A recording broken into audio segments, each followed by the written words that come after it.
please feel free to welcome me back from the future. Today we have a special episode, episode 0, ground zero, so to speak. It's entitled, as you can see here, the cover story. What do you mean by that? Oh, it's the story about the cover of 2020. The cover, the image on the cover is of a mask that was carved by an artist who was interpreting the mask of the ancient ones as told in the story, which you already know all about because you've read the book. The mask in question is right here. This is a replica of what Calusa created, as you'll remember from chapter 17. And in fact, I can see you. Hello. She drew an eye hole cover. Actually, in both eyes have eye holes, just as the indigenous peoples in the southwestern part of Florida in Marco Island had carved these sorts of masks, most likely from cedar, but we don't know for sure. Or cypress. Excuse me, probably cypress or cedar, or whatever wood was available to the indigenous tribes. So, this particular mask, other than the information that was provided in 2020 itself as to the mask of the ancient ones that Calusa carved, this particular mask was also based upon research materials from books such as this book. This is one of many different books that are available to you. This is called the Calusa and Their Legacy, and in this book there are depictions of some of the masks that were dug up by the Cushing expedition, which I'm going to explain in a moment. This one here is Bear Man. This is the Bear Man image here at the bottom. So-called because each one of the masks depict an animal, this one we surmise being that of a bear.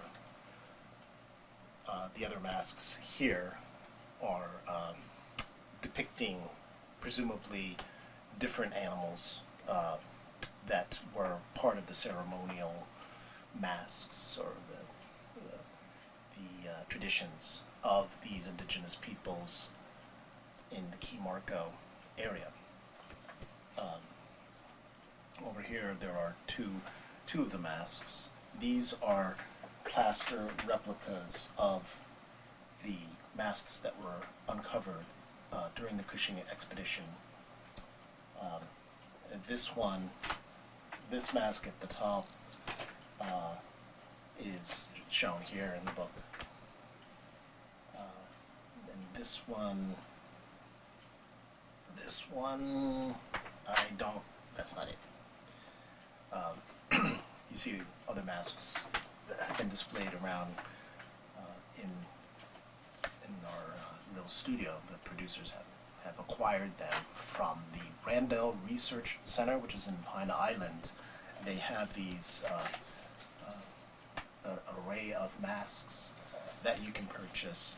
They're made of plaster of Paris, one of which is in this mask here.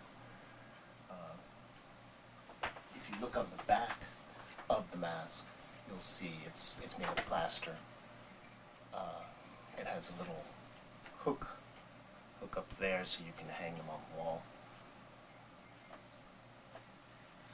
I'm not trying to push these exactly, but you can acquire them at the museum, and that's their source of funding. Okay, so here is a little piece of information about this particular mask. It is the Spoonbill Man mask. Peter Sotong, that's Sottong,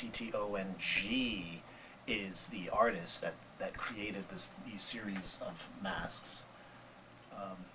And in this depiction, you can see to your right, over here, right there, sorry about that finger, that is the current condition of the mask. And this here is the Wells Sawyer image. He was the painter that went to with Cushing, that I'm going to read that to you in a minute, that replicated the masks when they were dug up out of the muck. And so, if you notice from that last piece there, the mask is when they were dug up, bless their hearts, they didn't realize as they were digging it up out of the muck that had preserved them over hundreds of years, maybe 1,000 years. Once the masks hit the air, they started to deteriorate. So here you see at the top of this page, this is the way that this mask looked then, and that is how it looks now. It just kind of shriveled up once it was exposed to the air. And so, the Bear Man mask is the basis for the Mask of the Ancient Ones. That is what the Bear Man mask in particular was, the one that Calusa relied upon when she carved the Mask of the Ancient Ones. This is another image of Bear Man. You can take a look at that. And you can take the mask as Sawyer created it and compare it with the mask that was carved by the artist Evelyn Dales. So she carved this based on this image and the research materials about the ceremonial masks that were uncovered during the Cushing expedition. And so, when you look, those of you that are fortunate enough to have purchased the award-winning hardbound copy, well, I shouldn't say award-winning. As of this moment, the producers tell me that in 2020, meaning the year, not the book, this mask, this carving won first place during a art show at the Ringling College here in Inglewood, Florida. Won first place. If you browse around a little down below or somewhere around here, you're going to see a video of the awards presentation, and you'll get to see Evelyn and the mask and the book together that won first place. But here is the point of today's discussion and today's reading, which is on the inside cover. There is, on the inside flap, there is a discussion about how the mask came to be. And you see here to the left is the mask as carved by Evelyn. And to the right is the man-bear as painted by Mr. Sawyer. All right, so in other words, you've got the mask as carved on this side, and the mask as painted on this side. Okay, as promised. Don't you like it when people say, well, I'll tell you in a minute, and then they never do? Well, this time I will. I'm going to read from the inside flap of 2020. The title is Mask of the Ancient Ones. Are you ready? Take notes because there might be a test later. Key Marco was an archaeological site, number 8CR48, consisting of a large shell works island next to Marco Island, Florida. A small pond on Key Marco, now known as the, quote, Court of the Pile Dwellers, which is located at 8CR49. I think that's a designation of an archaeological site, was excavated in 1896 by the Smithsonian Institution's Pepperhurst Expedition, led by Frank Hamilton Cushing. Thus, that's why I keep referring to the Cushing Expedition. Frank Hamilton Cushing discovered the Court of the Pile Dwellers. That was in 1896. Cushing recovered more than 1,000 wooden artifacts from the pond, the largest number of wooden artifacts from any prehistoric archaeological site in the eastern United States. These artifacts are described as some of the finest prehistoric Native American art in North America. So it was a significant discovery. It was significant to archaeology, maybe one of the most significant in North America. The man-bear mask above right, which is, again, referring to the painting, not the carving, was identified as mask number 12 and was painted by Wells Sawyer at the site in 1896. The image seen above is part of a collection maintained by the Smithsonian Institute. The image being this one.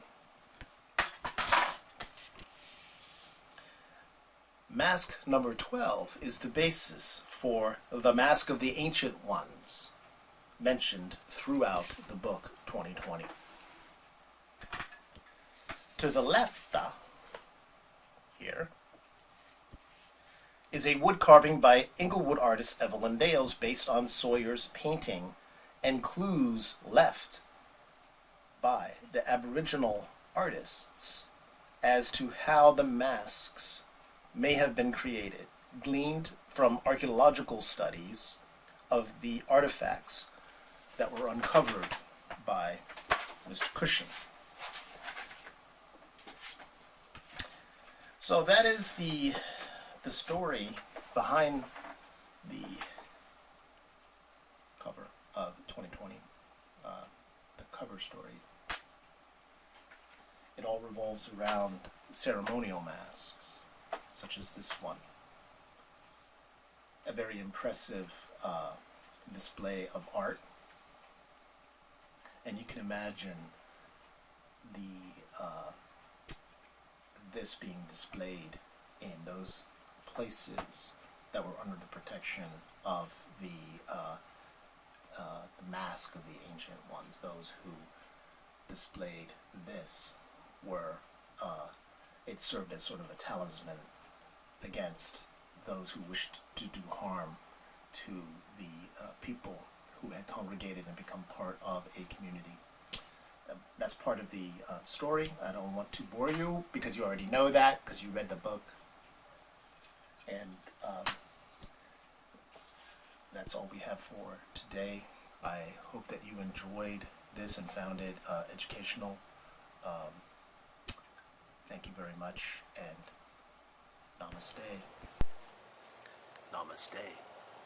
Well, it looks like you've made it through another episode of 2020, a reading from the captain, from his curated collection of entries that he made in the future about his past, which is, well, for me today, my present.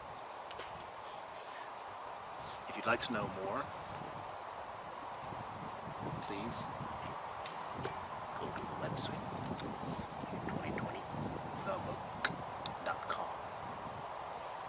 There you have a host of information, lots of links to many different sources of information, and so on and so forth. Now, as far as these YouTube episodes, as you probably can see, I guess up at the top somewhere says SHAWN Clark. That's the author of the aforementioned book, 2020. If you click down there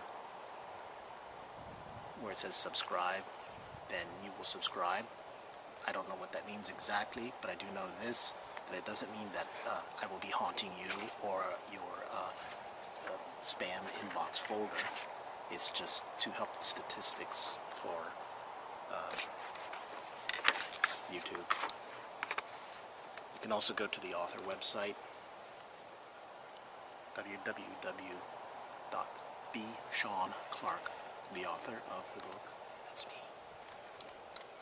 If you want to see more, you can also get a copy of 2020 delivered to you by going to the aforementioned 2020 website and clicking on the upper right-hand corner.